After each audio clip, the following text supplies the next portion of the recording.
മലയാള cinema ലോകത്തെ ദുഃഖത്തിൽ അഴുത്തുന്ന വാർത്ത. ദേശീയ പുരസ്കാര ജേതാവും മലയാളികളുടെ പ്രിയ നടനുമായ സലീം കുമാർ അന്തരിച്ചു.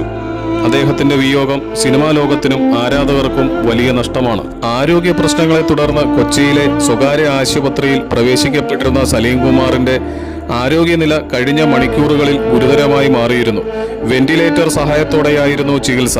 മിമിക്രി വേദികളിലൂടെ കലാരംഗത്തേക്ക് എത്തിയ സലീം കുമാർ പിന്നീട് മലയാള സിനിമയിലെ ഏറ്റവും ജനപ്രിയ താരങ്ങളിൽ ഒരാളായി മാറി. നർമ്മ കഥാപാത്രങ്ങളിലൂടെയും ഗൗരവമുള്ള വേഷങ്ങളിലൂടെയും അദ്ദേഹം തന്റേതായ സ്ഥാനം നേടിയെടുത്തു. ആദാമിന്റെ മകൻ അബു എന്ന ചിത്രത്തിലെ അഭിനയത്തിന് മികച്ച നടനുള്ള ദേശീയ പുരസ്കാരം സ്വന്തമാക്കിയ സലീം കുമാർ നിരവധി സംസ്ഥാന പുരസ്കാരങ്ങളും നേടിയിരുന്നു. മലയാള സിനിമയുടെ ചരിത്രത്തിൽ അദ്ദേഹത്തിന്റെ പേരെന്നും ഓർമ്മിക്കപ്പെടും. ചിരിപ്പിച്ചും ചിന്തിച്ചും മലയാളികളുടെ ഹൃദയത്തിൽ ഇടം നേടിയ അനേകം കഥാപാത്രങ്ങളാണ് സലീം കുമാർ സമ്മാനിച്ചത്. അദ്ദേഹത്തിന്റെ ഡയലോഗുകളും കഥാപാത്രങ്ങളും ഇന്നും ജനപ്രിയമാണ്. സിനിമാ മേഖലയിലെ സഹപ്രവർത്തകരും രാഷ്ട്രീയ സാമൂഹിക രംഗങ്ങളിലെ പ്രമുഖരും ആരാധകരും സമൂഹ മാധ്യമങ്ങളിലൂടെ അനുശോചനം രേഖപ്പെടുത്തുകയാണ്.